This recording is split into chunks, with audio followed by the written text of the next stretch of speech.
BSNL ಟವರ್ನ ಕಾರ್ಯದಕ್ಷತೆಯನ್ನು ಪರಿಣಾಮಕಾರಿಯಾಗಿ ಹೆಚ್ಚಿಸಲಿಕ್ಕೆ BSNL ಗ್ರಾಹಕರ ಹಿತರಕ್ಷಣೆಗೆ ಸಂಬಂಧಪಟ್ಟಂತೆ ಇಲಾಖೆ ಅಧಿಕಾರಿಗಳ ಜೊತೆ ಚರ್ಚೆ ಮಾಡಲಿಕ್ಕೆ ಇವತ್ತು BSNL ಮುಖ್ಯ ಕಚೇರಿಗೆ ನಾನು ಬಂದಿದ್ದೆ. ನಮ್ಮೆಲ್ಲ ಸಿಬ್ಬಂದಿ ವರ್ಗದವರು ಕೂಡ ಶ್ರಮವಹಿಸಿ ದುಡಿತೇವೆ BSNL ಏಳಿಗೆಗೋಸ್ಕರ ಮತ್ತು ಅದರ ಸಂಪರ್ಕಕ್ಕೋಸ್ಕರ ಅನ್ನುವಂಥ ವಿಶ್ವಾಸದ ಮಾತನ್ನು ಹೇಳಿದ್ದಾರೆ. ಉಡುಪಿ ಜಿಲ್ಲೆಯಲ್ಲಿ ಈಗಾಗಲೇ ಮೊದಲು 196 ಟವರ್ಗಳಿತ್ತು BSNL ಟವರ್. ನಂತರ ಇತ್ತೀಚೆಗೆ 39 ಹೊಸದಾಗಿ ಮಂಜೂರಾಗಿದೆ, 4G ಟವರ್ ಮಂಜೂರಾಗಿದೆ. ಆ 4G ಟವರಲ್ಲಿ 30ಕ್ಕೆ ಸಂಪರ್ಕವನ್ನು ಕೊಡಲಾಗಿದೆ 39ರಲ್ಲಿ, ಮತ್ತು 9 ಈಗ ಪ್ರಗತಿಯಲ್ಲಿದೆ. 196ರಲ್ಲಿ 115 3Gಯಿಂದ 4Gಗೆ ಪರಿವರ್ತನೆ ಆಗಿದೆ. 196ರಲ್ಲಿ 115 4Gಗೆ ಪರಿವರ್ತನೆ ಆಗಿದೆ. 81 ಬೇರೆ ಬೇರೆ ಮೆಟೀರಿಯಲ್ಸ್ಗಳು ಬರಬೇಕು ಅನ್ನೋ ಕಾರಣಕ್ಕೆ ಉಪಕರಣಗಳು ಬಂದ ನಂತರ ಒಂದು 2-3 ತಿಂಗಳಲ್ಲಿ ಈ 81 ಕೂಡ 4G ಆಗಿ ಪರಿವರ್ತನೆ ಆಗಿದೆ.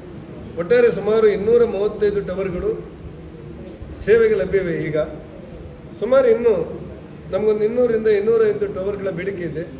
ಆ ಹಿನ್ನೆಲೆಯಲ್ಲಿ 15ನೇ ತಾರೀಕಿನೊಳಗೆ ಎಲ್ಲ JTU ಮತ್ತು ನಮ್ಮ ನಾಮನಿರ್ದೇಶಿತ ಸದಸ್ಯರು ಎಲ್ಲವನ್ನ ಗಮನದಲ್ಲಿಟ್ಟುಕೊಂಡು ಸುಮಾರು 200ರಿಂದ 250 ಹೊಸ ಬೇಡಿಕೆಯನ್ನು ಕೊಡ್ತಾ ಇದ್ದೇವೆ.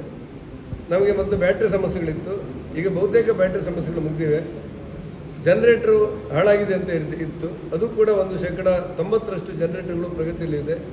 ಹೊಸದಾಗಿ ಬಂದಿರುವಂಥ 4G ಟವರ್ಗಳಿಗೆ ಅಲ್ಲೇ ಸೋಲಾರ್ ಸಿಸ್ಟಮ್ಸ್ ಕೂಡ ಇರೋದ್ರಿಂದ ಒಂದಷ್ಟು ನಮಗೆ ಇದರಿಂದ ಅನುಕೂಲ ಆಗುತ್ತೆ. ಆದರೆ ಈ ಖಾಸಗಿ ಅವರಿಗೆ ಸ್ಪರ್ಧೆ ಕೊಡುವ ಬರದಲ್ಲಿ ನೆಟ್ವರ್ಕಿನ ಸಮಸ್ಯೆ ಇದ್ದದ್ದು ಹೌದು, ನಾನಲ್ಲ ಅಂತ ಹೇಳ್ತಾ ಇಲ್ಲ. ಇದರ ಟವರನ್ನು ಇನ್ನು ಸುಮಾರು 200 ಟವರನ್ನು ಮತ್ತೆ ಜಾಸ್ತಿ ಮಾಡಲಿಕ್ಕೆ ಬೇಕಾದ ಯೋಜನೆಯನ್ನು ರೂಪಿಸ್ತೇವೆ. ಇಂಟರ್ನೆಟ್ಗಳಿಗೆ ಮತ್ತು ಬೇರೆ ಬೇರೆ BSNL ಸೇವೆಗಳನ್ನು ಹೆಚ್ಚು ಮಾಡೋದು ನಮ್ಮ ಮುಂದಿನ ಯೋಜನೆಯಾಗಿದೆ.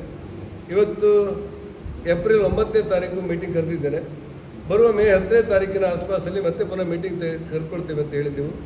ರಾಜ್ಯ ಮಟ್ಟದ ಕೇಂದ್ರ ಮಟ್ಟದ BSNL ಅಧಿಕಾರಿಗಳು ನಮ್ಮ ಸಹಕಾರ ಕೊಡ್ತಾ ಇದ್ದಾರೆ. ಕೇಂದ್ರ ಸಚಿವರು ನಮ್ಗೆ ಹೊಸದಾಗಿ ತುಂಬ ಟವರ್ಗಳನ್ನು ಮಂಜೂರು ಮಾಡಿದ್ದಾರೆ ಮತ್ತು ಅಗತ್ಯ ಸೇವೆಗಳನ್ನು ಕೊಡ್ತಾ ಇದ್ದಾರೆ. ನನಗನ್ಸುತ್ತೆ ನಾವೆಲ್ಲ ಶ್ರಮವಹಿಸಿ ದುಡಿದ್ರೆ, ನಮ್ಮ JTUಗಳು, ನಮ್ಮ ನಾಮಧೇಯ ಸದಸ್ಯರು, ನಮ್ಮ AGMಗಳು, ನಮ್ಮ GMಗಳೆಲ್ಲ ಒಟ್ಟಾಗಿ ದುಡಿದ್ರೆ ಉಡುಪಿ ಜಿಲ್ಲೆಯನ್ನು ಮಾದರಿಯಾಗಿ ನಾವು BSNL ಟವರಿಗೆ ಒಂದು ಉತ್ತಮ ಸೇವೆ ಕೊಡುವಂಥ ಜಿಲ್ಲೆಯಾಗಿ ಮಾಡ್ಬೋದು ಅಂತ ನನಗನ್ಸುತ್ತೆ. ಆ್ಯಕ್ಷನ್ ಹಾಕಿದ್ದು ಅದು ಕಂಪ್ಲೇಂಟ್ ಕೊಟ್ಬಿಡ್ಬೇಕು SPಗೆ. ಹಾಗೆ ಸುಮ್ಮನೆ ಅಂದರೆ ಎಲ್ಲರೂ ಕಟ್ ಮಾಡ್ತಾರೆ, ಅದನ್ನೇ ಮಾಡ್ಕೊಂಡಿರ್ತೀರ ನೀವು. ಹಾಗೆ ಮಾಡ್ಲಿಕ್ಕೆ ಆಗೋದಿಲ್ಲ. ನೀವು ನಿಮ್ಮ ಹೈಯರ್ ಆಫೀಸರ್ಗೂ ಕಾಂಟ್ಯಾಕ್ಟ್ ಮಾಡಬೇಕು, ಅವ್ರ ಡೈರೆಕ್ಷನ್ ಏನು ಕೊಡ್ತಾರೆ ನೋಡಬೇಕು. ನಮ್ಮವ್ರು ಯಾರು ಇರ್ತಾರೆ ನಿಮ್ಮ ಜೊತೆ. ಏನಿದೆ ನನ್ನ ಆಫೀಸಿದೆ, ನನ್ನ ಆಫೀಸಿಗೆ ಬಂದು ಹೇಳಿ, ನಾನು ಮಾಡಿಸಿಕೊಡ್ತೀನಿ. ಆಯ್ತು, ಅದ್ರಲ್ಲಿ ನೆಟ್ವರ್ಕ್ ಏನೂ ಇಲ್ಲ ಅಂತಾರೆ. ಏನು ಕಾರಣ ಅದಕ್ಕೆ? ಅಂದರೆ ಸಣ್ಣ ಟವರ್ ಇರೋದ್ರಿಂದ ಅದಕ್ಕೆ 2Gಯಿಂದ 4G ಬಂದ್ಕೊಂಡ್ರೆ 50% ಕಡಿಮೆ ಇರುತ್ತೆ ರೇಂಜ್ ಅಲ್ವಾ? ಒಂದೇ ದೊಡ್ಡ ಟವರ್ ಮಾಡಿ ಇಂಟರ್ನೆಟ್ ವರ್ಕ್ ಆಗ್ತಿಲ್ಲ, ಈಗ ನಿಜವಾಗಿ ಆಗಿಲ್ಲ ಅಂತ ಅರ್ಥ. ಮತ್ತೆ ಇನ್ನೊಂದು ಸಮಸ್ಯೆ ಅಂದರೆ ಈ ಕರೆಂಟ್ ಸಮಸ್ಯೆಗೆ ಜನರೇಟರ್ ಸ್ಟಾರ್ಟ್ ಮಾಡ್ತಾರಲ್ಲ, ಒಬ್ಬ ಟೆಕ್ನಿಷಿಯನ್ ಶಂಕರನಾರಾಯಣ ಹೆಬ್ರಿ ಮಾಡಬರ್ಕಿಗೆ ಅಲ್ಲೆಲ್ಲ ಹೋಗಿ ಹಳ್ಳಿವರೆಗೆ ಒಬ್ಬರಿಗೆ 3-4 ತಾಸು ಲೇಟ್ ಆಗಿರುತ್ತೆ. ಅಷ್ಟೊತ್ತವರೆಗೂ ನೆಟ್ವರ್ಕ್ ಇರೋದಿಲ್ಲ, ಎಲ್ಲ ಟವರ್ ಆಫ್ ಆಗಿರುತ್ತೆ. ಅದೇನು ಅದಕ್ಕೆ ಸರಿ ಮಾಡಲಿಕ್ಕೆ ಏನು ಪರಿಹಾರ ಇರೋದಿಲ್ಲ. ಪ್ರತಿ ಮೀಟಿಂಗಲ್ಲೂ ಕಾಂಟ್ರಾಕ್ಟರ್ ಅಥವಾ ನಿಮ್ಮ ಸಿಬ್ಬಂದಿಗಳಿಗೆ ಪಂಚಾಯತಿ ಕೊಡಿ ಅಂತ ನಾವು ಹೇಳ್ತೀವಿ. ನಮ್ಮ ವಾಟರ್ ಮ್ಯಾನಿಗೆ 3,000 ರೂಪಾಯಿ ಕೊಡ್ತೀವಿ ಅಂತೇಳಿ ಮೊದಲಿನ ಜಮ ಹೇಳಿದ್ವಿ. ವಾಟರ್ ಮ್ಯಾನಿಗೆ ಪಂಚಾಯತ್ ವಾಟರ್ ಮ್ಯಾನಿಗೆ 3,000 ರೂಪಾಯಿ ಕೊಡ್ತೇವೆ, ನಿರ್ವಹಣೆಯನ್ನು ಪಂಚಾಯತಿ ಬಿಟ್ಕೊಡ್ತೀವಿ ಅಂತೀವಿ. ಈಗ ಎಲ್ಲ ಆಗಿಲ್ವ ಅದು ನೀವು ಪಂಚಾಯತಿ ಬಿಟ್ಕೊಟ್ಟು ಲೀಸ್ ಕೊಟ್ಟಿದ್ದಾರೆ. BSNL 25 ವರ್ಷ ಆಯ್ತು ನಾವು BSNL ಯೂಸ್ ಮಾಡ್ತೀವಿ. ನಾನು ಒಂದೊಂದು ಏರಿಯಾಗೆ ಹೋಗ್ತಾ ಇರ್ತೀನಿ, ಚೆಕ್ ಮಾಡ್ತಾ ಇರ್ತೀನಿ, ನನಗೆ ಫೋನ್ ಆಗೋದಿಲ್ಲ. ಈಗ ನೀವು ಆವಾಗ ಕೂತ್ಕೊಂಡು ಇಲ್ಲೇ ಹೇಳಿದ್ರಿ, ಈಗ ನಿಮಗೆ ಪ್ರಚಾರ ತಗೊಳ್ಬೇಕಾದ್ರೆ ನೀವು ಫೋಟೋ ತೆಗೆದು ತಗೊಂಡೋಗಿ ಫೇಸ್ಬುಕ್ಕಲ್ಲೆಲ್ಲ ಹಾಕ್ಬೇಕಂತ ಹೇಳ್ತೀವಿ. ನಾವೆಲ್ಲರೂ ಒಂದು ಪಕ್ಷ ಹಾಕಿದ್ರೆ, ನೀವು ಅವ್ರು ಲಾಸ್ಟ್ ಅಂತ ಹೇಳಿದ್ರಿ ನೀವು ಹಾಕ್ಬೇಕು ಅಂತ ಹೇಳಿದ್ರಿ. ಒಂದು ಪಕ್ಷ ನಾನು ಹಾಕಿದ್ರೆ ನಾನು ಮನೆಗೆ ಓಡಿ ಬರ್ತೀನಿ, ನಾನು ಮನೆಗೆ ಓಡಿ ಬರ್ತೀನಿ. ಅಷ್ಟು ಸಮಸ್ಯೆ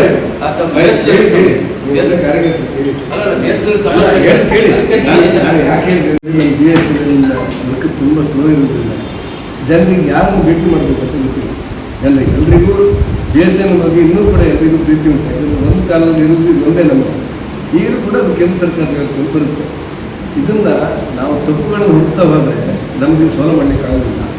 ನೀವು ಸ್ವಲ್ಪ ಆ್ಯಕ್ಟಿವ್ ಇದ್ದು ಸ್ವಲ್ಪ ಪೀಡಿಸ್ಬೇಕು, ಜಗಳ ಮಾಡ್ಕೊಳ್ಬೇಕು, ರಾಜಿ ಮಾಡ್ಕೊಳ್ಬೇಕು, ಮತ್ತು ದಿವಸ ಹೊಟ್ಟೆ ಹೋಗಬೇಕು, ಇದೆಲ್ಲ ಕ್ರಮ ಅಲ್ಲ. ನಿಮ್ಮನ್ನು ಯಾಕೆ ಮಾಡೋದಂದ್ರೆ ಇದೆಲ್ಲ ನಿಭಾಯಿಸುವ ಶಕ್ತಿ ನಿಮಗಿರ್ತದೆ, ನಾವು ಮಾಡೋದು. ನೀವು ಈಗ ಇದಕ್ಕೆ ಸಿಟ್ಟು ಮಾಡ್ಕೊಳ್ಬಾರ್ದು. ಭಾಳ ಪ್ರೀತಿಯಿಂದ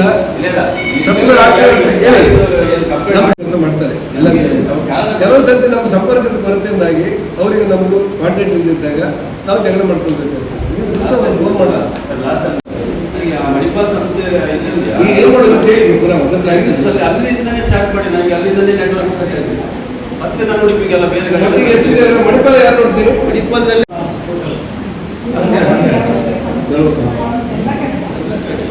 ಈಗ ನೀವು ಅಲ್ಲ ಕೇಳಿ ಜಿಯೋ ಅವ್ರದ್ದು ಎಷ್ಟು ಉಂಟು ಅಂತ ಸರ್ವೆ ಮಾಡಿ ಮಣಿಪಾಲದಲ್ಲಿ, ಏರ್ಟೆಲ್ ಅವ್ರದ್ದು ಎಷ್ಟು ಉಂಟು ಅಂತ ಸರ್ವೆ ಮಾಡಿ, ನಮ್ದು ಎಷ್ಟು ಉಂಟು ನೋಡಿ, ಅಷ್ಟಕ್ಕೆ ವಸ್ತು ಅಪ್ರೂವ್ ಮಾಡೋದು, ಪ್ಲೇಸ್ ನಾವು ಕೊಡಿಸ್ತೇವೆ. ಯಾರು ಅವರೇ ಅದಕ್ಕೆ ಮಣಿಪಾಲದಲ್ಲಿ KMC ವ್ಯಾಪ್ತಿಯೊಳಗೆ ಯಾರಂತ ಮಾತಾಡಬೇಕು ನಾವು? ಅಲ್ಲ ಟವರಿಗೆ ಟವರಿಗೆ ಪರ್ಮಿಷನ್ ಸಿಗ್ತಲ್ಲ. ಜಾಗ ಬೇಕು. ಜಾಗಕ್ಕ ಇವ್ರು ಹೇಳೋದೀಗ ಮಾಯ